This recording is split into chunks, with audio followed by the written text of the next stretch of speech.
인사합니다. 안녕하세요. 예. 잘 보내십니까? 예. 시간이 빠르죠? 벌써 2월이 다 끝난 것 같아요, 이제. 자, 오늘은 개발이란 걸 공부하고 관리, 마케팅, 그 다음에 금융론까지 이렇게 해보도록 할게요. 제가 빨리 진행하면 금융론까지 다 끝나요. 그러면 여러분이 못 따라올 것 같으면 금융론을 다 끝내지 않을 수도 있다. 제가 아무리 열심히 해봐야 여러분이 못 따라오면 아무 의미도 없으니까. 그래서 여러분 눈빛 보면서 속도를 좀 조절하도록 할게요. 됐습니까? 예. 자, 이제 개발론. 지난주에 개발을 좀 배웠습니다. 개월 배웠는데 기억이 있을지 모르겠네요. 자, 지난주에 개발을 배웠는데 이제 필기노트를 98쪽으로 한번 펼치라고요. 98쪽. 98쪽 맞지요? 예, 그래요. 그럼 이제 개발론이 나오는데 지난주에 이 개발에서 이제 개념 하기 전에 제가 이런 말 했을 거예요. 개발하고 투자가 있는데 투자하고 개발하고 이 개발이 투자에 포함된다. 그래서 투자에서 나온 내용이 개발에서 그대로 나온다. 투자에서 이런 걸 했었어요. 투자에서 뭘 했냐면 투자 위험이 있었습니다. 투자 위험. 그럼 개발에 따른 위험이 있을까 없을까? 있겠죠. 그래서 이제 개발에 따른 위험이 있는데 이 개발에 따른 위험은 투자에서 이런 거 있잖아요. 투자 위험은 포트폴리오 구성을 통해서 제거할 수 있는 게 있고 제거할 수 없는 게 있다 그랬단 말이에요. 근데 개발론으로 오면 부동산 개발에 따른 위험은 개발업자가, 시행사가, 시공사가 컨트롤, 통제할 수 있는 것도 있고 통제할 수 없는 것도 있다. 맞습니까? 그렇게 시험 지문에 나온다고요, 지문에. 근데 통제할 수 있는 것도 있고 통제할 수 없는 것도 있다. 그러니까 투자론에서 똑같이 연결된다는 거예요. 투자의 타당성 여부는 투자자마다 같다, 다르다? 다르다. 똑같은 부동산에 대해서 투자 여부는 투자자마다 다르다. 이 말이 개발론에서도 그대로 적용돼요. 일단 이제 개발론 가면 이런 말 나오잖아요. 자, 개발론에서 어떤 게 나오냐면 이게 나오잖아요. 타당성 결과와 동일하여도 개발업자마다 개발 여부는 같다, 다르다? 다르다. 투자론하고 똑같다는 거예요. 그럼 이제 개발의 개념으로 다시 와서 이제 지난주에 했던 걸 다시 보는 겁니다. 개발의 개념은 이론적으로 필요 없어요. 그러니까 필기노트 보면 그림 그려놨어요. 토지가 있고 노동 자본이 투입되고 뭐 좀 공간 만들고 이렇게 나왔는데 그거 안 나와요. 그럼 개발의 개념은 필기노트는 이런 말이 없다고. 지난주에 제가 이걸 안 썼어요. 근데 안 쓰고 이걸 써왔는데 이번 주는 그러니까 이런 법이 있어요. 개발업의 관리 및 육성에 관한 법률이 있다고. 이 법률을 보면 뭐라고 나오냐면 개발이 토지의 건설공사의 수행 또는 형질 변경으로 조성하는 행위, 건축하는 것도 개발, 대수선하는 것도 개발, 리모델링도 개발, 용도 변경, 공작물의 설치 등 이런 것을 개발을 한단 말이에요. 무슨 법에서? 이 법에서. 이 법 굳이 이름을 외울 필요 없어요. 근데 이 앞에서 중요한 게 아니라 주의할 것은 시공은 개발로 본다 안 본다? 안 본다. 요거 하나 기억한다고 그렇습니다. 그 다음에 개발 과정, 오퍼드가 아에부타 근검마 이렇게 했고, 자, 개발에 따른 위험은 불확실성인데 여기는 통제 가능한과 통제 불가능한 게 있다. 통제 불가능한 게 국가 가는 것은 통제 불가능하다. 그래서 행정, 국가 가는 거죠. 인허가 지연, 매장물 출토 이런 것들은 통제할 수 없다. 근데 부동산 개발에 따른 위험은 법에 시비 걸지 마라. 법적 위험, 시장 위험, 비용 위험이 있다. 이 중에서 시험에 가장 잘 나온 것은 뭐였습니까? 시장 위험. 법적 위험은 사법적 측면의 위험과 공법적 측면의 위험이 있는데 공법적 측면의 위험은 공법적 위험은 토지용 규제 공법쌤한테 배운 내용. 그 다음에 사법적 위험, 사법적 측면의 위험은 민법에서 배웠던 내용들. 그럼 소유권 관계는 공법에서 나오는 게 아니라 민법에서 나오잖아요. 그러니까 사법적 측면이고 토지용 규제, 지역지구제, 건폐율, 용적률, 그러면 공법적 측면은 불확실성. 법적 위험을 최소화시키는 방법은 토지용 계획이 확정된 토지를 구입해라. 그런다면 법적 위험을 줄일 수 있을 것이다. 시장 위험, 시장의 불확실성, 경기가 침체, 부동산 경기 침체. 그래서 내가 생각했던 것보다 안 팔리는 거, 임대 안 되는 거, 분양, 임대된다 하더라도 낮은 가격으로 매매되고 분양되고 낮은 가격으로 임대되는 거, 이걸 시장 위험. 이 시장 위험을 줄이는 방법에 시장 분석과 시장성 분석, 같은 말 다른 말? 다른 말. 시장 분석이 먼저, 시장성 분석이 나중에 하는 거요. 시장 분석 그러면 수요 공급만 찾으면 되고 시장성 분석은 매매 가능성, 임대 가능성, 분양 가능성. 그럼 이 시장성 분석하는 방법 중에 하나가 뭐다? 흡수율 분석. 흡수율 분석은 이 흡수율은 내가 금단에 원룸을 100개를 공급하면 일정 기간 동안에 얼마나 흡수되는가. 그 100개를 공급했는데 1년 동안에 90개가 퍼져나갔다. 그럼 흡수율이 90%. 30개가 퍼져나갔다. 흡수율 30%. 그럼 개발업자 입장에서는 흡수율이 높아야 될까 낮아야 될까? 높아야 되겠지. 그래서 흡수율이 높으면 팔릴 가능성이 높다. 그래서 흡수율이 높으면 시장성이 높고 시장이 낮아진다. 흡수율 분석에서 가장 중요한 말은 미래. 흡수율 분석의 목적은 과거의 흡수율이 아니라 현재의 흡수율 파악이 아니라 미래의 흡수율 파악이 주 목적이 된다. 비용염은 큰 의미가 없습니다. 자, 여기까지 정리됐어요. 비용염 이렇게 정리되고 이제 위험이 끝났어요. 그러면 부동산 이제 개발에서 두 번째 파트가 부동산 개발 방식입니다. 개발 방식. 필기노트로 간다면 100페이지입니다. 이제 여기서부터 지난주에 이제 이어서 이제 오늘 이걸 공부할 건데 부동산 개발 방식에서 이 민간 개발 방식 시험에 아주 자주 출제합니다. 그럼 약간 틀을 한번 잡아볼게요. 틀을. 부동산 개발 그러면 크게 보면 두 가지 나눌 수 있어요. 어떻게 나눌 수 있냐면 여기 뭐 참고로 할 수 있는데 신개발이 있고 재개발이 있습니다. 이걸 또 나누면 신개발은 어떻게 나눌 수 있냐면 이론적으로 봤을 때 신개발이 있고 법률적 측면에서 신개발이 있어요. 그 다음에 재개발도 이론적으로 말하는 재개발이 있고 법에서 말하는 재개발이 있단 말이에요. 그러면 꼭 이렇게 나누는 게 아니라 이렇게 나눠볼 수 있다는 거예요. 그러면 이 재개발부터 볼 건데 재개발은 이론적으로 보면 부동산학 개론 책에 나온 재개발은 이게 재개발이에요. 재개발의 종류죠. 보존 재개발, 수복 재개발, 개량 재개발, 철거 재개발 이건 이제 이론적으로 말하는 재개발의 종류란 말이에요. 근데 법적으로 말하는 재개발, 법에는 재개발 이런 말이 없어요. 여러분들 내일 또 공법, 모레도 공법인가요? 축하드립니다. 예. 얼마나 좋아. 이틀 연속 공법. 아 멋지다. 이렇게 그러겠네. 지난주는 민법은 이게 좋았습니까? 예? 그럼 이제 내일 모레 공법 아주 진하게 하겠네요. 진하시게. 그러면 공법 순서 한번 볼까요? 국토의 계획 및 이용에 관한 법률이 있고 그 법, 국계법이 끝나고 나면 무슨 법입니까? 도시개발법. 도시개발법에서 세 가지 배워요. 크게. 도시개발법에서는 도시개발 방식이 나오죠. 매수 수용 방식, 환지 방식, 혼용 방식. 맞습니까? 그러잖아요. 그게 법적으로 말하는 신개발이에요. 법적으로 말하는. 그러면 이제 도시개발법이 끝나고 나면 그 다음에 이어지는 법. 머리 아파. 그 다음에 이어지는 법이. 도시개발법까지는 그나마 괜찮아요. 그 다음에 이어지는 법이 정비법이야. 도시 및 주거환경 정비법. 그 정비법을 보면 인가 받은 다음 날에 3분의 2 이상의 동의를 받고 지금 죽겠어. 그치? 그 법이 정비법인데 그 정비법도 세 가지 배워요. 정비사업 세 가지.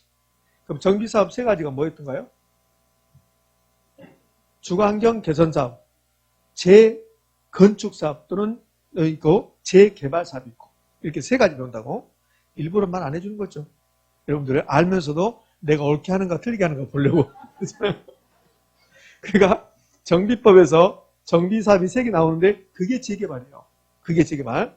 그러면 이 신개발은 이론적으로 말하는 신개발이 있고 법적으로 표현할 수 있는 신개발이 있단 말이에요. 그 다음에 재개발도 이론적으로 말하는 재개발이 있고 법적으로 말하는 재개발이 있어요. 그러면 이제 여기 법적으로 말하는 이 부분은 저에게 배우는 게 아니라 공보쌤한테 배우는 거야. 그러니까 공보쌤한테 국계법 배우고 나서 그 다음에 도시개발법을 배우는데 그 도시개발법에서 나오는 도시개발 사업, 매수 수용 방식, 환지 방식, 혼용 방식이 여기 신개발이라고 생각하시면 돼요. 그러면 이제 도시개발법이 끝나고 나면 정비법을 배우는데 정비법에서 정비사업 3개가 나오는데 그 정비사업 3개가 법적으로 말하는 재개발이라고 보시면 돼요. 그러니까 이 재개발이 시험에 나오면 이게 이론적으로 말하는 재개발, 저에게 배우는 거고 그 다음에 법적으로 말하는 재개발은 정비사업이야. 그 정비사업 3개 나오는데 아마 공법 선생님께서 이런 말 했을 거라고. 정비사업 이야기하면서 정비 기반 시설이 극히 열악하고 이런 거 들어보셨죠? 거기다 막 극히에다 빨간색으로 동그라미 하고 막 그런다고. 그래서 공법에서 하는 거고 부동산을 개론해서 그렇게 하는 게 아니라고. 나중에 오늘 좀 있으면 배우게 될 거란 말이에요. 이렇게 나눠볼 수 있다는 거예요. 자, 그러면 이게 무슨 개발인가 봐봐요. 아무것도 없었어요. 토지에 아무것도 없고 이게 야산이었고 논밭이었어요. 논밭이었는데 이걸 이제 개발을 해요. 개발을 해서 이제 택지로 이렇게 만들었겠죠? 택지로 만들어서 공공용지 빼고, 공공용지를 빼고 원래 토지 소유자에게 다시 돌려줬어요. 그러니까 논밭, 야산을 개발해서 공공용지를 빼고 원래 토지 소유자에게 재분배했다. 원래 소유자에게, 원소유자에게 재분배했다. 이렇게 개발이 이루어졌어요. 그럼 이 개발은 일단 신개발입니까? 재개발입니까? 신개발이잖아요. 신개발. 재개발은 기존에 있던 것을 철거하거나 이렇게 해서 다시 만드는 것이 재개발이고, 이건 아무것도 없었잖아요. 아무것도 없는 데다가 택지 만들었습니다. 신개발이라고. 자, 두 번째. 신개발인데요. 신개발인데, 재개발이 아니라 신개발인데, 신개발 중에서도 원래 토지 소유자에게 돌려주는 것은, 재분배하는 것은 매수 수용 방식입니까? 환지 방식입니까? 환지 방식. 환지 방식. 지금 제가 칠판에 이렇게 쓰고 있는 게 31회 때, 우리 공인중개사 시험 31회 때 부동산의 결혼 1번 문제 있어요. 1번 문제 이렇게 박스를 준 거예요. 그래서 설명했어요. 이렇게 설명을 하고 나서, 그래서 이렇게 설명해서 어떤 방식인가. 그래서 신개발이면서 환지 방식이다. 이게 답이었다고. 의미하셨죠? 그러니까 신개발은 아무것도 없는 데다가 하는 거고, 신개발이고 기존의 시가지를 정비했다. 그러면 재개발을 할 수 있는 거예요. 재개발. 자, 됐습니다. 이렇게. 그러면 틀을 잡아봤고, 그럼 이제 재개발이 이렇게 이론적으로 재개발은 보전, 수복, 개량, 철거인데 잘 나오지 않습니다. 그럼 포인트만 잡고 가는데, 보전 재개발은 사실은 재개발이 아니에요. 우리가 알고 있는 재개발이 철거 재개발입니다. 우리가 알고 있는 재개발은 달동네 싹 없애버리고 거기다 아파트 만드는 거, 이거 철거 재개발이라고 그래요. 근데 보존 재개발은 재개발이 아니고 이런 거예요. 이론적으로 보면 보존 재개발은 우리 검단을 보존 재개발한다. 그럼 노후 불량화를 방지하기 위해서 여러 가지 행위를 한다. 그것을 보존 재개발이라고 그래요. 그러니까 이 방지만 찾으면 돼요. 예? 이 부분 중요성이 떨어진다고 그랬습니다. 그럼 수복 재개발은 뭐가 수복 재개발이냐면, 검단을 수복 재개발한다. 그럼 노후 불량화 시설만 없애버리는 거야. 그래서 노후 불량화 요인만 제거, 요거 찾으면 돼요. 그 다음에 개량 재개발. 개량이란 말은 고친다는 소리잖아요. 그러니까 고치니까 기존 시설을 개량한다, 보수한다, 확장한다, 새로운 시설을 첨가한다. 이걸 개량 재개발이라고 그래요. 그럼 철거 재개발은 완전히 철거한다. 요거 시험에 나오잖아요. 자, 이게 이론적으로 말하는 재개발입니다. 그러면 이제 정비법에서 말하는 정비사업, 정비법에서 말하는 정비사업이 법적으로 말하는 재개발을 할 수 있는데, 정비사업은 여기 나왔고요. 네, 정비사업은 나왔네. 공법 선생님께서 정비법에서 정비사업 이렇게 세 가지 얘기한다고. 예전에는 6가지 있었습니다. 6가지인데 3가지를 줄였어요. 그러면 주거환경 개선사업, 재개발사업, 재건축사업. 공법 선생님께서는 정비 기반 시설이 극히 열악하고 막 이렇게 한다고. 근데 우리는 필요 없어서 필요 없고, 부동산의 결혼에서는 정비사업을 물어보는데, 이게 지문에 공동주택이 나오면 재건축 사업이에요. 그 다음에 상업지역, 공업지역이 나오면 재개발 사업이고, 단독주택 및 다세대 주택이 나오면 뭐요? 주거환경 개선 사업이에요. 그러면 된다고. 요것만 찾으면 돼. 부동산 결혼에서는. 자, 이제 환지 방식. 환지 방식은 새롭게 개발해서 원래 토지 소유자에게 돌려주는 거야. 공공용지 빼고. 그래서 환지 방식에서 포인트는 다시 파는가, 돌려주는가, 이게 포인트예요. 그 환지 방식은 개발이 이루어지면 원래 토지 소유자에게 재매각하는 겁니까? 재분배하는 겁니까? 재분배. 요것만 찾으면 돼요. 자, 그러면 이제 재개발 사업 끝났습니다. 이론적으로 재개발, 보존, 수복, 개량, 철거. 법적으로 재개발을 할 수 있는 거 정비사업 3가지 끝냈어요. 자, 그럼 다시 원산으로 와서 이제 우리 시험에서 자주 등장하는 거, 여기 민간개발 방식입니다. 민간개발 방식, 여기 이제 시험에 잘 나오는데, 자, 큰 틀을 한번 볼까요? 민간개발 방식은 민간이 개발하는 거예요. 그럼 국가가 개발했다? 공영개발이죠? 그럼 민간이 개발했다? 민간개발 방식이에요. 이 민간개발 방식인데, 자력개발 방식이라는 게 있고, 지주공동사업이라는 게 있고, 그 다음에 신탁개발 방식이라는 게 있어요. 신탁개발 방식.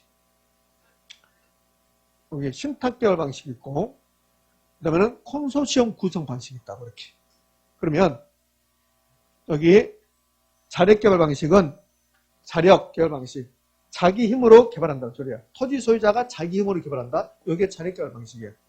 그럼 자력 개발 방식은 토지 소유자가 자기 토지에다가 자기가 돈 내고 개발에 따른 위험 부담하면서 혼자 다 하는 것을 자력 개발 방식이라고 해요.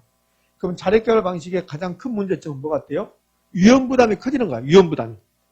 그래서 자력 개발 방식은 위험 부담이 크니까 이 위험을 분산시키기 위해서 나오는 게 지주 공동사업이에요.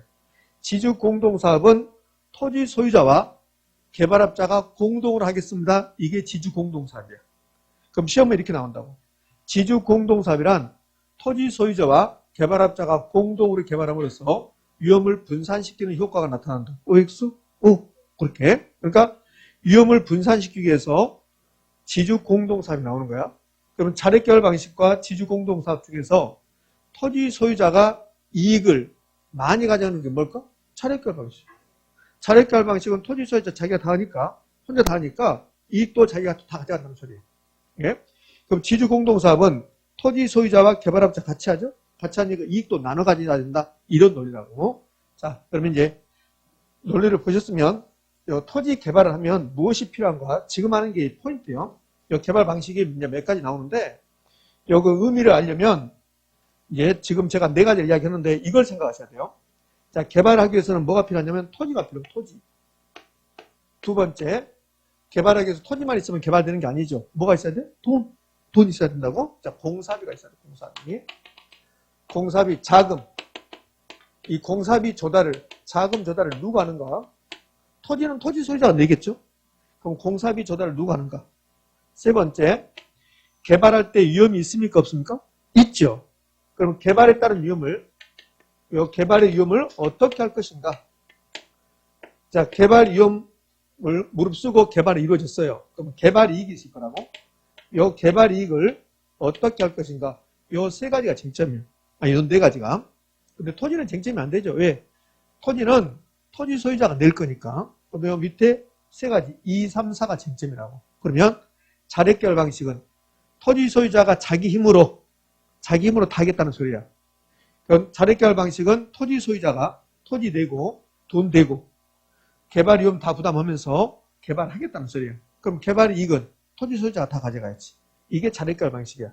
그럼 자력 개발 방식에서는 개발업자가 나온다든지 지분이 나온다든지 기여도가 나온다든지 그런 말 나오면 다 틀린 말이야.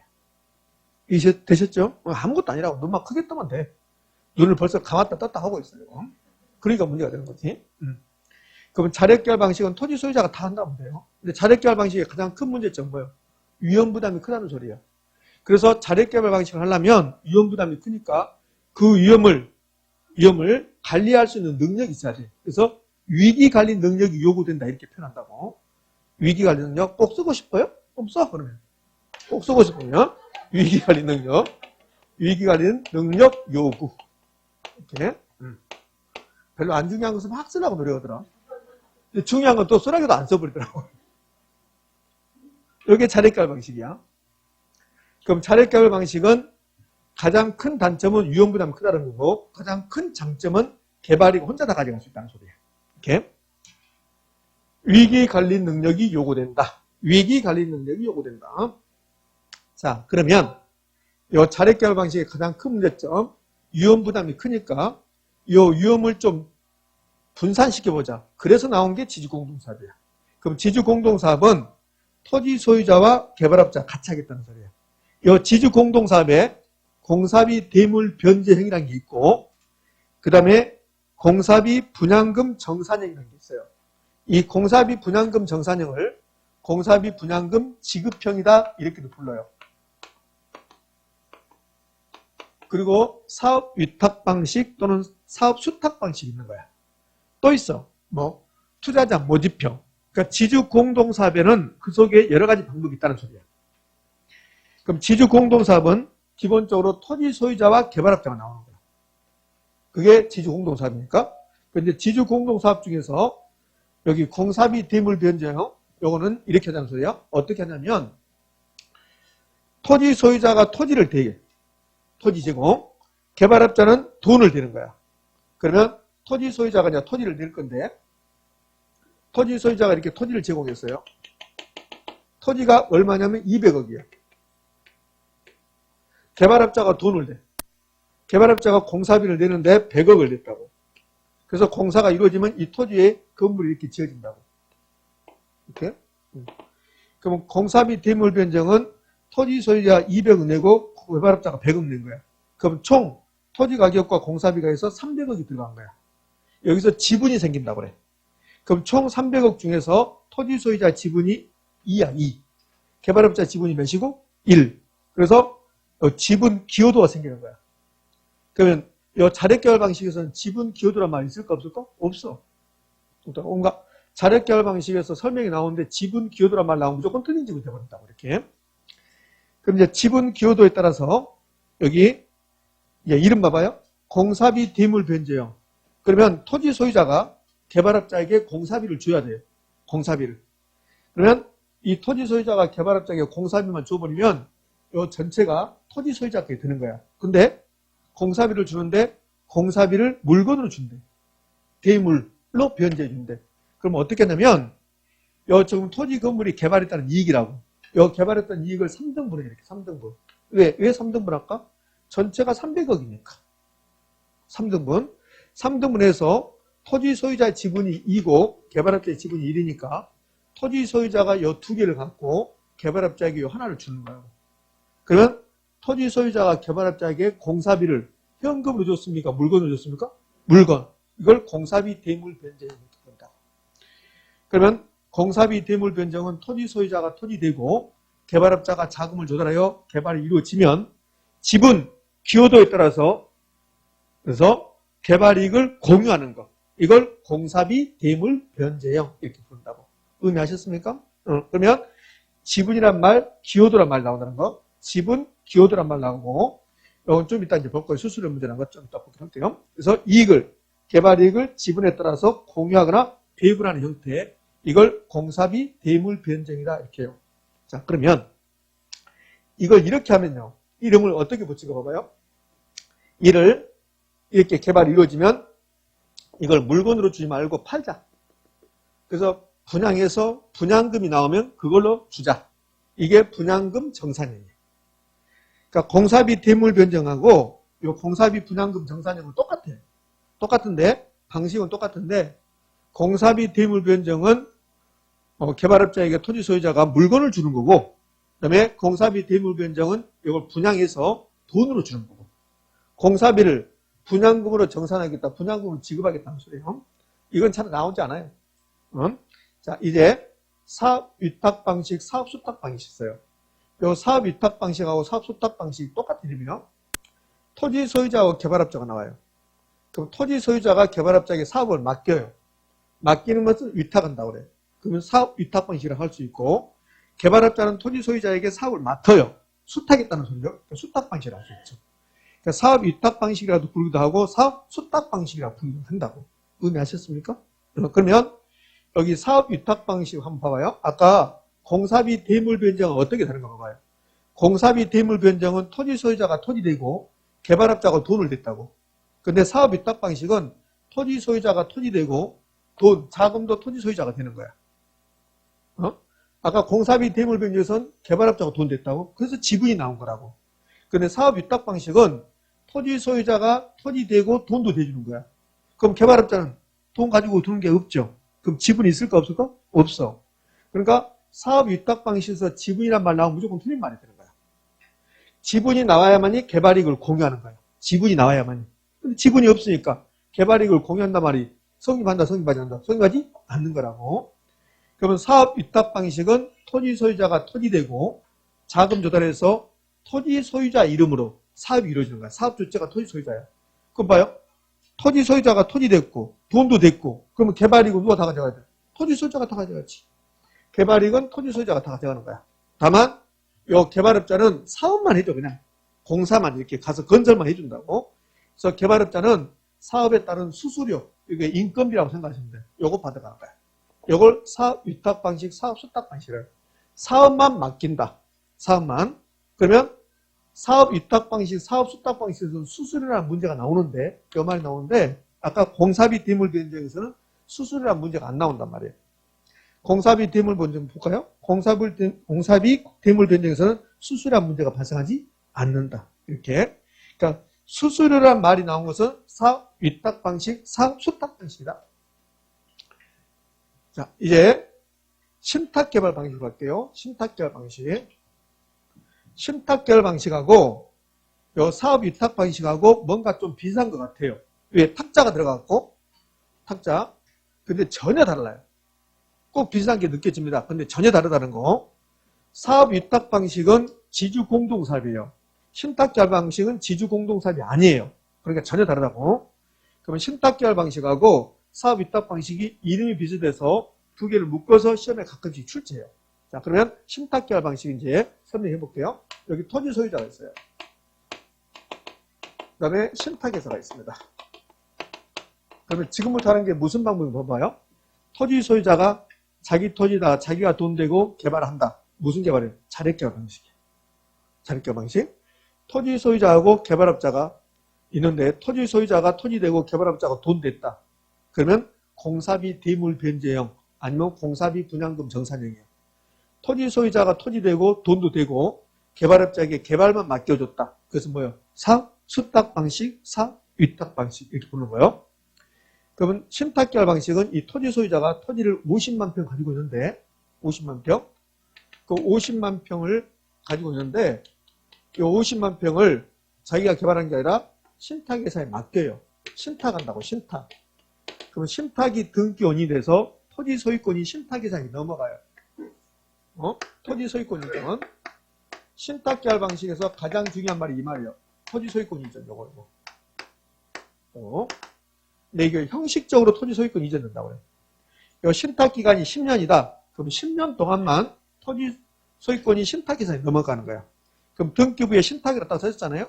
신탁으로 써있으면 실질적인 소유자는 이 토지 소유자예요. 그러니까 형식적으로만 신탁 기간 동안만 신탁회사에게 소유권이 넘어간 거라고. 그러면 신탁회사는 토지 소유자로부터 신탁계약에 의해서 토지 소유권을 받아오고 그다음에 신탁회사가 토지 소유자에게 줘야 돼. 뭘 줘야 되냐면 증명해 줘야 돼. 증서. 신탁에 따른 증서, 신탁증서 이렇게. 그리고 신탁증서가 토지 소유자 입장에서는 이 50만 평의 토지 소유권하고 똑같게 된다고. 예? 그럼 신탁증서 또는 수익증서 그런다고. 이 수익증서, 신탁증서 이제 뭐라고 써있냐면 이렇게지. 토지 소유자 갑이 신탁회사 을에게 어디 땅 50만 평을 몇 년 동안 신탁했다. 근데 신탁회사가 개발해서 이익이 남으면 그러면 토지 소유자에게 이익 중에서 20% 주고 그다음에 김말동에게 10% 주겠습니다. 이런 내용도 있다고. 이걸 신탁증서, 수익증서 그래요. 보험 들면 보험회사에서 증서 보내준다고. 증서. 거기 보면 보란말하고 써있잖아요. 보험금은 누가 받아가는가? 수익자가 누구인가 써있다고. 그러니까 보험 들 때 수익자가 고민스러울 때가 있어요. 사망한 다음에 받는 보험금은 수익자가 고민스러워. 자기는 사망한 다음에 받을 수가 없으니까. 그러잖아요. 그 수익자를 고민스러우면 한탄에 홍진선이라고 써버립니다. 그럼 되잖아. 그럼 제가 수익자가 되는 거야. 그럼 여기 토지 소유자가 수익자를 김말동이라고 썼다. 그럼 김말동이가 나중에 돈 받아간다는 소리예요. 그러면 신탁회사가 이제 토지 소유권 받아갔습니다. 그럼 신탁개발 방식의 가장 포인트는 토지 소유권 이전이야. 그럼 신탁회사가 돈을 대는 거야. 토지 소유자는 떠나. 그럼 신탁회사가 자금 조달해. 그러면 여기 사업 위탁 방식하고 신탁 방식하고 전혀 달라요. 사업 위탁 방식은 토지 소유자하고 개발업자가 나와. 신탁 개발 방식은 토지 소유자가 신탁회사가 나온다고. 그러면 돈 되는 사람도 다르죠? 신탁 개발 방식은 신탁회사가 돈 돼. 그 다음에 사업 위탁 방식에서는 토지 소유자가 자금 조달한다고. 그 다음에 신탁 개발 방식은 사업 주체가, 사업자 명의가 사업 주체가 신탁회사야, 신탁회사. 근데 사업 위탁 방식에서는 사업 주체가 누굽니까? 토지 소유자. 그러니까 사업 위탁 방식은 토지 소유자가 다 한다 이렇게 하시면 돼요. 다만 개발업자가 나와서 개발만 개발업자가 해준다 이렇게 하시면 돼요. 그 신탁 개발 방식 신탁회사가 다 하는 거야. 그럼 이제 개발이 이루어지면 개발 이익이 있는데 이 개발 이익을 신탁회사가 다 가져간 게 아니고 이 신탁증서, 수익증서에 나온 내용대로 토지 소유자 등에 배당해 주는 거. 이걸 신탁개발 방식이라고 해요. 그러면 신탁개발 방식에서는 신탁회사가 돈 되고 사업주체가 신탁회사가 되고 개발이익은 수익증서, 소지자, 수익증서를 가지고 있는 사람에게 개발이익이 배당된다. 이게 신탁개발 방식. 그럼 신탁계열 방식에서는 토지 소유권 이전이란 말 나오죠. 근데 사업 위탁 방식에서는 토지 소유권 이전이란 말이 나오지 않죠. 시험을 이렇게 한다고. 사업 위탁 방식과 신탁계열 방식은 토지 소유권이 이전된다는 공통점이 있다. OX, X, X. 토지 소유권 이전이 된 것은 신탁계열 방식만 토지 소유권 이전 나온다는 걸 자, 기억하셔야 돼요. 그럼 신탁계열 방식에서는 지분이란 말, 개발 이익을 공유한단 말이 있다 없다? 없어요. 이렇게. 자, 이제 마지막으로 부동산 개발 방식에서 이런 게 나와요. 컨소시엄 구성 방식이 나옵니다. 컨소시엄 구성 방식은 대규모 부동산 개발 사업을 할 때 돈이 엄청나게 필요해요. 그 다음에 위험 부담도 커요. 그래서 하나의 기업이 하는 게 아니라 두세 개 또는 서너 개의 기업들이 연합해서 개발하는 거, 이걸 컨소시엄 구성 방식 그래요. 그러니까 대규모 부동산 개발 사업에 적합하고 좋은 점은 위험 분산 효과가 있어요. 그런데 단점, 여기 컨소시엄 구성 방식에서 가장 큰 단점은 개발하다가 어떤 문제가 발생을 해요. 문제가 발생하면 기업이 A, B, C 이렇게 세 개의 기업이 결합됐다면 서로 책임을 떠넘겨요. 네 탓이다, 내 탓이다 이렇게. 책임 소재가 명확하가 불명확하? 불분명하다고. 근데 이 불자를 빼고 컨소시엄 구성 방식은 책임 소재가 명확하다는 장점이 있다 이렇게 된다고. 뭐 X? X. 불명확하다. 책임 협의현상이 발생한다. 이렇게. 자, 그 밑에 이렇게 나왔습니다. 책임 소재 불분명, 책임 회피 현상. 우리 부동산학 개론을 배우다 보면 책임 소재가 불분명, 책임 회피 현상이 발생한다고 두 군데서 나와. 자, 컨소시엄 구성 방식이 개발면에서 나오고 개발 끝나고 나면 바로 부동산 관리를 배울 건데 이 관리에서 혼합 관리라는 게 있어요. 혼합 관리는 부동산 관리할 때 일부는 내가 하고 부동산 소유자하고 일부는 여기 관리업체에 맡기는 거. 이게 혼합관리라고. 그럼 혼합관리를 하다 보면 문제가 발생하면 그러면 부동산 소유자와 관리업체가 서로 책임을 떠넘긴다고. 그러니까 책임 회피 현상이 발생하지. 그럼 책임 회피 현상, 책임 소재가 불분명한 것은 부동산의 개론에서 두 군데서 나온다. 첫 번째 부동산 개발에서 컨소시엄 구성 방식, 두 번째 부동산 관리에서 혼합관리 방식. 됐습니까? 이렇게. 자, 이 기출 지문 보도록 할게요. 사업 위탁 방식, 사업 수탁 방식 똑같은 이름입니다. 그럼 사업 위탁 방식, 사업 수탁 방식에서는 토지 소유권 이전이란 말이 있어요? 없어요? 없어요. 수수료란 말이 나와. 토지 소유자가 토지 대고 거기다가 돈 대고 사업주자가 토지 소유자가 되고 개발업자에게는 사업만 맡겨주는 거야. 그러니까 지분이 없는 거라고. 기여도도 없는 거라고. 소유권 이전도 없고. 그러면 사업 위탁 방식은 토지 소유자가 개발업자에게 사업 시행을 의뢰하고 너 사업만 해라 이렇게. 개발업자는 사업 시행에 따른 수수료를 취하는 방식이다. OX? O. 이 수수료가 나오면 사업 위탁 방식 이렇게 하면 돼요. 개발론에서 시험에 가장 잘 나오는 개발 방식을 봤습니다. 이제 개발 방식을 봤는데 이제 이런 게 있어요. 민간 자본 유치 개발 방식이 있습니다. 민간 자본 유치 개발 방식은 줄여서 민자, 민간의 돈을 끌어들여서 개발하는 것. 이걸 민간 자본 유치 개발 방식. 좀 애석합니다. 뭐가 애석하냐면 여기에 나오면 다 맞춰요. 보너스 문제거든. 근데 이게 3년 연속 나온 적은 없어요. 2년 연속 나온 적은 있지만 31회 때, 32회 때 2년 연속 냈다고. 작년에 내고. 그거 여러분 시험에서는 안 나올 확률이 매우 높아졌다는 거. 3년 연속 한번 나와봐라. 예, 다 맞출 수 있으니까. 자, 여기 영어 앞 글자를 따는 거요. B가 빌드야, 빌드. 건설이라는 소리요. 그 다음에 T가 트랜스퍼에서 소유권 이전이라는 소리요. 지하철 타면 환승역에서 자세히 들어봐요. 그럼 다른 말 하나 안 들리고 이건 들릴 거야. This stop 이렇게 한다고. 그 다음에 뭐랑 하면서 트랜스퍼 그런다고. 그 트랜스퍼가 환승했다는 소리야. 이게 소유권 이전. 그러니까 트랜스퍼 이렇게 그게 아니라 좀 예쁘게 말하겠죠. 여성분이 나와서. 그러니까 트랜스 바꾸다. 트랜스젠더 성전환 막 이렇게 하잖아요. 그러니까 T가 소유권 이전이야. L은 리스 임대차. 그다음에 O는 오퍼레이트 운영. 그러니까 스페링 쓰나 가지 마. 못 쓰니까 이렇게 요 4개 중에서 3개를 결합하는 거야. 그럼 현재 봐요. 설명해 볼 테니까 요 도로, 터널, 항만, 공항, 학교, 도서관, 교도소 이거 전부 다 사회간접자본이라고. 그럼 이들은 국가나 지자체가 만들어내야 돼. 근데 만약에 인천광역시에서 순환도로가 하나 필요하다. 그럼 순환도로를 만들려면 인천광역시 돈을 해야 돼요. 근데 인천광역시가 돈 없으니까 인천광역시가 현대한테 말하는 거야. 현대한테 순환도로 하나 만들고 싶은데 당신들이 만들래요? 그러니까 현대가 오케이 그런다고. 그러면 민간이 B했어. 현대가 건설한 거야. 도를. 그럼 현대가 건설해서 T했습니다. 이 도로 준공과 동시에 소유권을 인천광역시에 넘겨요. 근데 현대가 이 도로 만들 때 만약에 3조가 들어갔다. 3조가. 투입 비용이 3조면 현대는 3조를 회수해야 돼. 회수할 때 소유권은 인천광역시에 넘어갔어요. 그러니까 인천광역시에 소유권 넘겼는데 인천광역시가 현대에게 30년 동안 운영권 주는 거야. 당신들이 운영하라고. 30년 동안.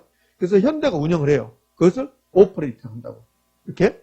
그럼 순서대로 연결하면 민간이 건설하고 B, 소유권 넘기고 T, 트랜스퍼, 민간이 운영해서 투하자본 3조를 회수한다. 이걸 BTO 방식이라고. BTO 방식. 그냥 순서대로 나열하면 돼요. 그럼 시험 문제 이렇게 나온다고? BTO 방식이란 민간이 건설하고 준공과 동시에 소유권을 넘기고 민간이 정부에게 임대하여 이렇게 나온다고. 그 임대하여 나오면 O가 나와야 됩니까? L이 나와야 됩니까? L. 이미 아셨죠? 그렇게 연결하는 거예요. 자, 이제 BTL 갑시다. BTL. BTL은 민간이 건설하고 소유권 넘기고 요 L이 리스 임대차 나오면 된다고. 그러면 돼요. 그럼 요 교도소가 하나 필요한데 국가가 삼성에게 교도소를 하나 만들어주라고 한 거야. 삼성이 오케이. 그래서 교도소 만들 때 비용이 5천억이 들어갔다고 생각해. 5천억. 그럼 삼성이 빌드했어요. 건설했습니다. 준공한 동시에 소유권을 국가에게 넘겨요. 그러면 삼성은 5천억이 들어갔는데 소유권을 국가에 넘어가 버렸죠. 소유권이 넘어갔는데 삼성이 5천억을 회수해야 돼. 그럼 국가가 삼성에게 운영권을 주는 거야. 운영권. 그럼 삼성이 교도소를 운영한다는 거예요. 운영해서 5천억을 회수한대. 그럼 어떻게 회수할까? 죄수들한테 돈 받아야 되겠네. 방세. 죄 짓고 그러면 징역 가고 돈 내고 그래야 죄 안 지을 것 같아. 그잖아요? 그러니까 죄 짓는 사람은 국가에서 돈 받는다 이거. 너 징역 가면 돈 받는다? 월세 내라? 이렇게 하면 죄 안 지을 것 같아. 그잖아요? 그러니까 국가에서 그냥 공짜로 거기서 먹여주고 그러니까 죄를 짓는 것 같아. 제 생각은 그래요. 그러니까 죄 지으면 징역을 사는데 그런데 징역 살 때 돈 낸다 이봐. 그럼 죄 짓겠냐고. 못 짓지. 그럼 삼성이 죄수들한테 돈을 받아서 해줘야 되는데 그게 안 되잖아. 그게 안 되니까 운영권은 삼성이 받았는데 삼성이 정부에게 이걸 임대 주는 거야. 임대. 그럼 정부가 삼성에게 매월 임대를 주는 거야. 그렇게 해서 5천원 회수한다. 이걸 BTL 그런다고. 뭐 기할 것도 없어요. L이 나오잖아요. 그러면 임대차 이렇게 찾아내면 된다고 이렇게. 이게 이제 민간자본 유치계 방식이에요. 천안 논산간 고속도로를 타보면 그러면 일반 고속도로, 다른 고속도로, 다른 고속도로에 비해서 통행료가 약간 비싸다는 걸 알아요. 이게 뭐냐면 이것 때문에 그래요. 천안 논산간 고속도로는 국가가 만든 게 아니에요. 민간자본 유치해서 그런 거라고 이렇게. 이렇게 했는데 이제 이걸 순서를 바꿀 수 있어요. BTO가 있고 BTL 있죠? 순서를 한번 바꿔볼게요. 순서를. 여기 이제 아무것도 안 써놨어요. 그럼 BLT는 어떻게 하냐면 삼성이 건설하고 그다음에 삼성이 소유권을 안 넘겨. 삼성이 정부에게 임대 주는 거야. 임대. 그다음에 30년 후에 소유권 넘겨주겠다. 이걸 BLT라고 한다고. 그럼 BOT는 뭐 현대가 건설하고 현대가 소유권 가지고 있으면서 운영하는 거야. 오퍼레이트. 그리고 30년 후에 소유권 넘겨주겠다. 이게 BOT. 그냥 요거 순서 쭉 나열하면 돼요. BOO는 뭐가 없어요? T가 없네, T가. T도 없고 L도 없어요. 그럼 BO에서 소유권 이전이라는 말 나오면 뭘까 있을까? X. BO에서 임대차 나오면 뭘까 있을까? X. L이 있어야만 임대차야. 그럼 이 B는 빌드. 그 다음에 첫 번째 O가 원, 소유권을 가지고 있다는 소리고, 이거는 오퍼레이트. 그러니까 민간이 건설하고 민간이 소유권 가지면서 민간이 운영하겠다. 이걸 BOO 방식이라고 해요. 그냥 순서대로 쭉 나열하면 됩니다. 여기까지 해서 이제 개발론이 다 마무리됐어요. 요건 아까 봤고. 자, 개발론 끝나고 나면 이제 관리 파트로 가죠. 관리 파트. 시간이 요 관리하기는 좀 할 수 있을 것 같다. 자, 이제 관리 파트 103쪽 한번 가볼게요. 이거는 뭐 쉽게 할 수 있어요. 크게 어려운 거 없으니까. 자, 관리의 개념 이런 거 시험 나오지 않아요. 그러니까 학문적으로 뭐가 관리냐면 이게 관리예요. 이 부동산이 있으면 이 부동산 관리. 그러면 이 부동산에 어떤 문제가 있다. 하자가 발생할 것 같다. 그럼 하자가 발생한 다음에 고친다. 이것도 관리고, 하자가 발생하기 전에, 문제가 발생하기 전에 미연에 방지한다. 이것도 관리라고.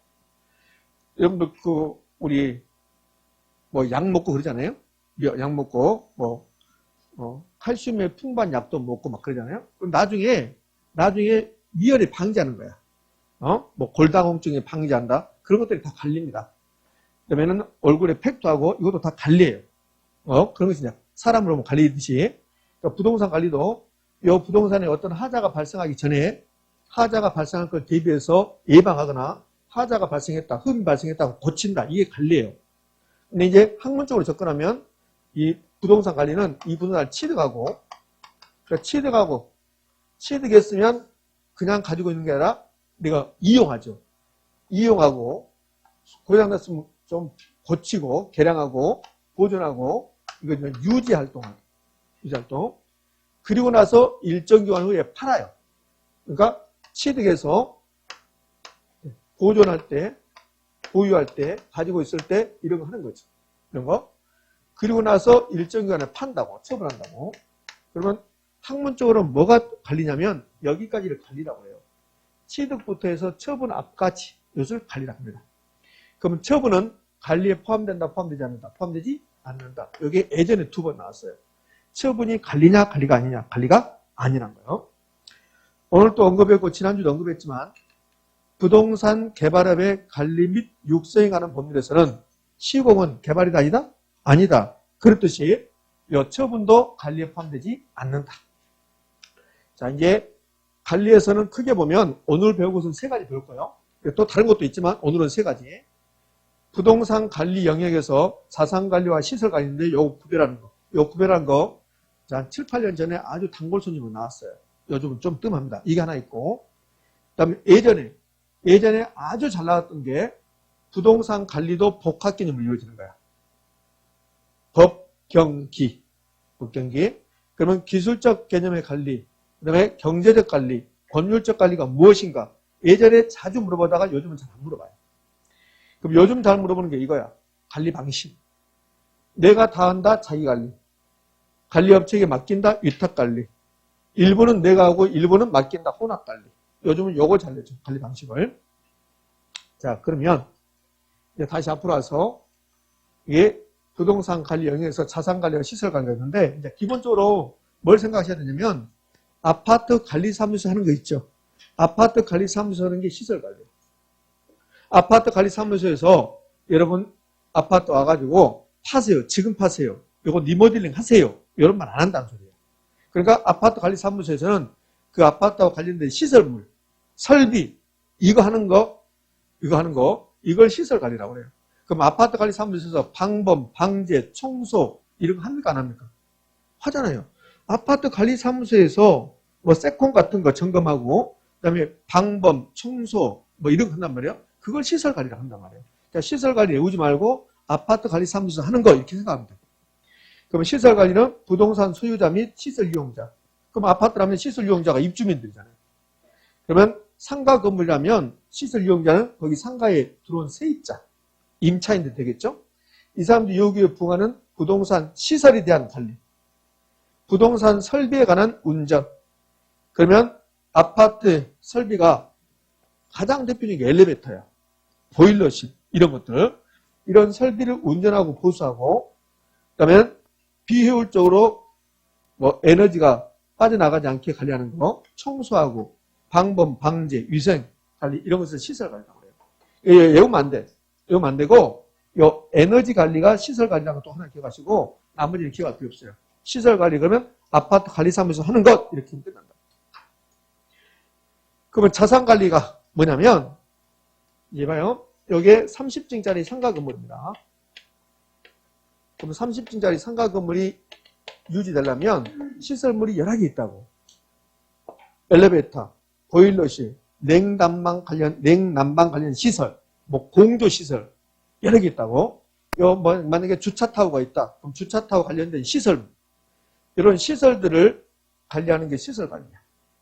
그다음에 자산 관리는 어떻게 하면 이 30층짜리 상가 건물에서 그래서 이 건물의 소유자의 부를 극대화시킬 건가? 어떻게 하면 돈 벌 것인가? 그거 관련된 게 자산 관리예요. 그러니까 부를 극대화시키는 거. 여러분들 투자론에서 혹시 제가 가볍게 언급했는데 투자의 목적이 뭘까요? 투자의 목적은 부의 극대화에 있어요. 돈 버는 거라고. 그러면 요 자산 관리가 매입 매각 관리, 투자 리스크 관리, 포트폴리오 등 나왔는데 요거 외울 필요 없어요. 외울 필요 없고 자산 관리는 우리가 투자를 해서 배웠던 내용들. 그러면 그게 자산 관리다. 그럼 시설 관리는 아파트 관리 사무소 하는 것들. 그다음에 자산 관리는 투자를 해서 배운 내용들이 나오면 자산 관리다. 이렇게 하면 끝난다고. 응? 자, 이제 부동산 관리의 내용, 복합 개념 관리. 이런 지문이 나왔어서 26회 때 부동산 관리는 법률적, 경제적, 기술적, 복합 개념으로 이루어진다. OX? O. 그러면 요 기술적 관리, 경제적 관리, 법률적 관리인데 이렇게 하시면 돼요. 요 기술적 관리가 아까 했던 시설 관리예요. 그다음에 경제적 관리가 자산 관리라고 생각하시면 돼요. 그러면 요 기술적 관리, 경제적 관리, 법률적 관리인데 그럼 기술적 관리는 관리라는 것은 하자가 발생하기 전에 방지하는 거, 하자가 발생하면 고치는 거, 그게 관리라고. 그럼 기술적 관리는 부동산에 기술적, 물리적으로 하자를 예방하고 그 하자를 치유하는 거, 이걸 관리라고 한다. OX? O. 이렇게. 그럼 이제 기술적 관리, 경제적 관리, 법률적 관리가 있는데 예전에는 어떤 것들이 기술적 관리고 어떤 것들이 경제적 관리인가 이걸 잘 물어봤어요. 그러니까 예전에 이걸 다 외웠다고. 근데 요즘은 이거 잘 안 나와요. 그러니까 외울 필요 없다고. 그럼 이제 보면 이 기술적 관리가 있으면서 모든 책이 이렇게 나눠놔요. 기술적 관리 이렇게 해놓고 이걸 나눈다고. 나눠서 토지의 기술적 관리, 건물의 기술적 관리 이렇게 나눈다고. 그러면 이 경제적 관리도 토지의 경제적 관리, 건물의 경제적 관리 이렇게 나누고 법률적 관리도 토지의 법률적 관리, 건물의 법률적 관리 이렇게 나눠진단 말이에요. 근데 그렇게 공부할 필요 없습니다. 절대 그렇게 내지 않아요. 그러니까 이렇게 내지 않는다는 소리요. 건물의 기술적 관리는 뭡니까? 토지의 기술적 관리는 뭡니까? 이렇게 안 낸다고. 그러니까 그렇게 할 필요 없어요. 굳이 따지자면 요 1번에 있는 거. 요 1번에 있는 게 건물의 기술적 관리야. 요 2번에 있는 게 토지의 기술적 관리라고. 그렇게 구별할 필요 없어요. 구별할 필요 없고 여기서 한두 가지만 점검하고 한번 판단해 보면 돼요. 그러면 토지가 이렇게 있습니다. 토지가 있고 이렇게 건물이 있어요. 이렇게. 그럼 토지하고 건물의 적응 상태가 잘못됐어요. 뭔가 부자연스러워요. 이걸 치유하는 것은 무슨 관리 같아요? 기술적일까, 경제적일까, 법률적일까? 기술적이야. 그것들을 기술적이라고 한다고. 이렇게 내 토지가 있는데, 자, 건물 치지 말고, 이 건물에 대해서 위생, 청소, 방범, 방제, 이게 무슨 관리 같아요? 기술적 관리라고. 그러면 토지를 보면, 이 토지가 있고, 토지가 이렇게, 이 토지 옆에서 내 토지 옆으로 이렇게 야산 같은 게 있고, 이렇게 또 경사지가 이렇게 있어요. 그 비가 많이 오면, 이렇게 막 물이 흘러내리면서 막 이렇게 물이 산다고. 그래서 여기 1년 후에 여기다 건물 질 건데, 비가 많이 오면 물이 넘쳐나니까 배수로 공사를 이렇게 예쁘게 했어요. 배수로 공사.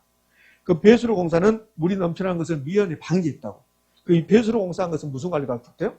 기술적 관리. 예? 여기 무너질 것 같아서 옹벽을 설치했습니다. 그 무너지는 것을 방지해서 미연에 하자를 예방했다고. 이거 무슨 관리? 기술적 관리. 그냥 방치했더니 사람이 막 왔다 갔다 해요. 그럼 사도가 되는 거야, 사도. 사도를 방지하기 위해서 철조망을 설치했습니다. 무슨 관리? 기술적 관리라고. 자, 그럼 경제적 관리는 돈 되는 거야. 경제적 관리, 경영 관리, 적극적 관리 이렇게 표현하는데 뭐 적극적 관리가 중요한 게 아니라. 자, 이 토지인데 이 토지가 1년 후에 건물 지을 거야. 지금은 낮이야. 그러면 그냥 방치하는 게 아니라 이 토지를 다른 사람에게 빌려주고 뭐 6개월 빌려주고 나서 6개월 동안 한 달에 100만 원씩 받았다. 이것은 무슨 관리야? 경제적 관리야. 돈과 관련된 거.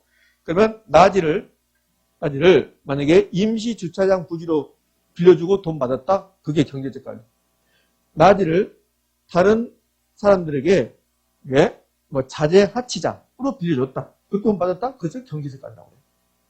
근데 이제 건물 같은 경우는 이 건물이 있으면 경제적 관리는 이 건물의 손익분기점이 도대체 어디냐. 그다음에 수입과 지출을 따져보는 거야. 그래서 수입은 높이고 지출, 비용은 낮추는 거. 이런 것들 수지관리. 다 돈과 관련된 거야. 이런 것들을 경제적 관리를 한다고. 근데 여기에 인력관리가 포인트가 돼서 한 3번 정도 출제해요. 인력관리는 사람을 적재적소에 배치하는 것을 인력관리라고 그래요. 그 인력관리가 꼭 법률적 관리처럼 느껴져요. 그래서 시험에서 인력관리를 포함한 법률적 관리를 한다고.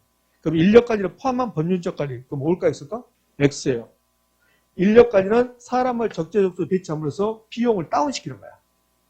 그럼 여기에 30층짜리 상가 건물인데 30층짜리 상가 건물이 유지되려면 그럼 열관리에 관련된 사람이 있어야 된다고.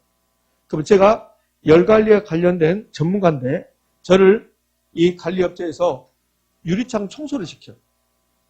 그럼 사람을 적재적소에 배치했습니까? 안 했습니까? 했죠. 그러면 또 열관리 자격증을 가진 사람은 또 채용을 해야 된다고. 그럼 돈이 이적으로 들어가는 거예요. 그러니까 그렇게 하지 말고 사람을 적재적소에 배치함으로써 비용을 다운시킨다. 그런 측면에서 인력관리를 경제적 관리라고 그래요. 그러니까 인력관리가 경제적 관리냐 법률적 관리냐 이걸 좀 기억하셔야 돼요. 인력관리가 무슨 관리입니까? 경제적 관리. 네.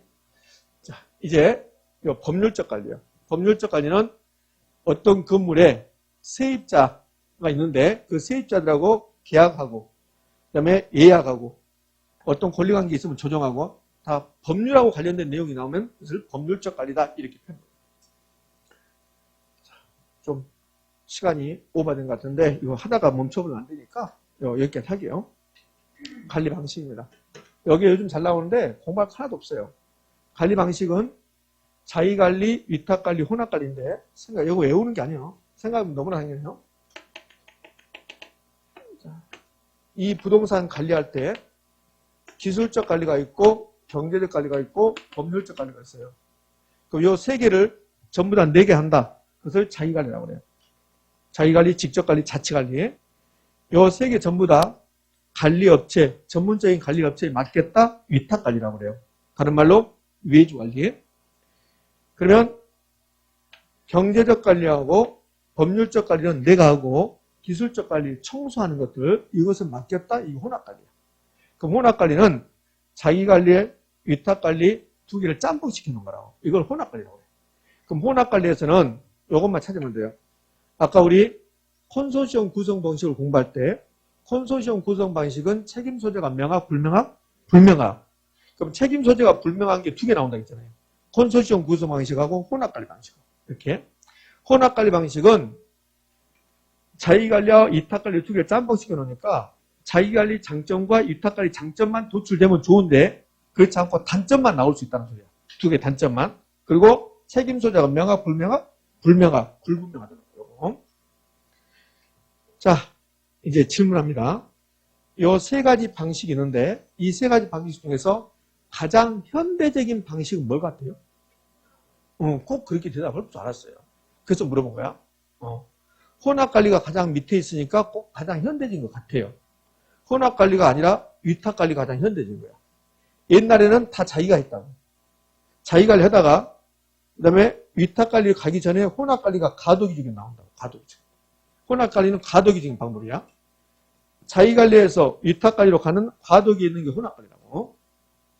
그러면 이제 자기관리와 위탁관리가 나오는데 뜻을 물어보지 않아요. 자기관리가 무슨 뜻인지 위탁관리가 무슨 뜻인지 뜻을 물어보지 않는다고. 그럼 뭘 물어보냐면 자기관리에 장점이 있고 단점이 있고 위탁관리에 장점이 있고 단점이 있어요. 필기노트는 장점 단점 안 써놨어요. 그냥 쭉 내가 나열했다고. 그래서 금방 알 수 있어요. 그러면 여기 자기관리의 장점 단점 위탁관리 장점 단점 절대 외우면 안 돼. 외우지 말고 생각해보면 너무나 당연하다고. 여기 건물 있는데 이 건물에 이상한 소문이 돌아요. 귀신이 나온대. 귀신이 나오고 302호에 입주한 사람들은 이상하게 망해서 나가고 302호에 입주하신 분들은 망해서 나고 또 일부가 돌아가시고 막 그런데 이렇게 안 좋은 소문이 돌아요. 이 건물에. 그러면 이런 소문이 널리 퍼지면 여기 안 들어온다고 사람들이. 그러면 이 건물에 기밀이 있고 보안을 유지해야 되는데 기밀 보안 유지에 유리한 게 자기관리인가 위탁관리인가 이거 잘 물어봐요. 그러면 자기관리의 가장 큰 장점은 기밀 유지 보안에 유리하다는 거예요. 여기에 가장 시험에 잘 나와. 여기 전체에서. 그러면 이렇게 된다고. 자기관리는 위탁관리 방식에 비해서 기밀 유지와 보안에 유리하다. OX? O. 자, 그러면 이 자기관리의 장점이 기밀 보안 유지 유리한데 이 자기관리 장점이 그대로 위탁관리 단점으로 가요. 위탁관리의 가장 큰 단점은 기밀 유지 보안에 곤란하다는 거야. 이렇게 연결된다고. 자기관리 방식이 있고 위탁관리 방식이 있는데 이 두 개의 뜻을 내는 게 아니라 그러면 두 개의 장점 단점이 있을 거란 말이에요. 여기 장점. 그러니까 장점 단점 이렇게 외우지 마시라고요. 그렇게 나오진 않으니까. 여기 단점이 있어요. 그럼 자기관리의 가장 큰 장점은 기밀 보안에 유리하다는 소리야. 그럼 이 자기관리의 가장 큰 장점은 그대로 위탁관리 단점으로 가요. 그럼 위탁관리의 가장 큰 단점은 기밀 보안에 불리하다는 거야. 불리하다. 위탁관리의 가장 큰 장점은요. 전문성이야. 전문성. 그럼 위탁관리의 가장 큰 장점이 전문성인데 자기관리의 가장 큰 단점은요. 전문성이 결여됐다는 거야. 그러니까 위탁관리의 장점은 자기관리의 단점으로 가는 거야. 의미하셨죠? 그러니까 외우는 게 아니라고. 자, 이제 연습해봐요. 세입자들에게, 시설 이용자들에게, 건물 이용자들에게 친절한 서비스를 제공하고 신속한 의사결정을 할 수 있는 게 무슨 방법 같아요? 자기관리. 그 다음에 이 자기관리가 강한 통제를 갖는다고. 그런데 자기관리의 또 하나의 단점은 타성화 된다는 거야. 무사안일주의에 빠진다는 거야. 그러니까 매너리즘에 빠진다는 거야. 늘상 하는 거니까. 그러면 타성, 무사안일주의, 매너리즘을 방지할 수 있는 방법이 뭘까? 위탁관리라고. 그 위탁관리, 전문성이 높고 그다음에 타성, 매너리즘을 방지할 수 있다. 자, 이제 마지막으로요. 제가 부산에 건물을 3개를 가지고 있어요. 부산에. 그러면 부동산 소유자가 본업에 자기 업무에 충실할 수 있는 방법은 자기관리입니까? 위탁관리입니까? 위탁관리죠. 제가 부산에 건물이 3개가 있는데 만약에 자기관리한다. 그럼 여기서 수업 못한다고. 제 본업은 강사야. 잘해도 못하는 거네. 근데 내가 부동산 부산에 3개 있는데 내가 직접 관리한다. 그러면 여기 와서 수업 못하죠. 부산에 가 있어야 될 거니까. 그러면 부동산 소유자가 본업에 충실할 수 있는 방법은 자기관리입니까? 위탁관리입니까? 위탁관리. 이거는요. 경영하는 사람과 소유하는 사람이 분리된 상태. 경영하는 사람과 부동산 소유자와 부동산 경영하는 사람이 분리되어 있다. 한 사람이 아니다. 이것은 무슨 관리입니까? 위탁관리. 여기 자기관리는 경영과 소유가 같이 있는 거예요. 토지 소유자가, 부동산 소유자가 경영도 같이 있는 거고, 위탁관리는 내가 소유자인데 경영은 다른 사람이 한다는 거야. 그러면 위탁관리는 경영과 소유가 분리된 형태이다. OX? O. 자, 이렇게 해서 이제 관리가 마무리됐습니다. 관리 마무리되고 나면, 이제 여기 보고 이제 마케팅은 이 다음 시간 할 거니까, 한번 봅시다. 자, 1번. 시설 관리는 부동산 시설을 운영하고 유지하는 것으로 시설 이용자나 기업의 요구에 따른 소극적 관리에 해당한다. OX? 시설 관리. 부동산 시설물을 유지하는 거. 그 다음에 운전하는 거, 이런 거. 소극적 관리예요. 올까, 있을까? O. 2번이 자산 관리인데 자산 관리를 적극적 관리라고 해요. 포트폴리오, 투자 리스크, 메인 매각, 이거 다 어디서 나왔어요? 투자에서 나왔죠. 그 무슨 관리입니까? 자산 관리. OX? O. 3번, 법률적 측면의 부동산 관리는 부동산 유용성을, 쓸모를 구하기 위하여 법률상의 제반 조치를, 여러 가지 조치를 취함으로써 법적인 보장을 확보하는 것이다. OX? O. 이걸 법률적 관리라고 해요. 자, 4번하고 5번이 이제 자기관리하고 혼합관리 물어본가요? 5번부터. 혼합관리 방식이 나오면 가장 먼저 떠오르는 게 뭐야? 책임 소재가 명확, 불명확. 불명확. 그럼 혼합관리 방식은 필요한 부분만 선별하여 위탁하기 때문에 여기까지 옳은 말이에요. 관리의 책임 소재가 분명해지는 장점이 있다. OX, X, 단점이 있다. 이렇게 한다. 틀렸습니다. 자, 마지막. 자기관리 또는 직접관리 방식은 전문 위탁관리 방식에 비해 기밀 유지에 유리하고 의사결정이 신속한 경향이 있다. OX, 이 정도를 나오고 있다. 자, 고생하셨어요. 쉬었다가 예습합니다.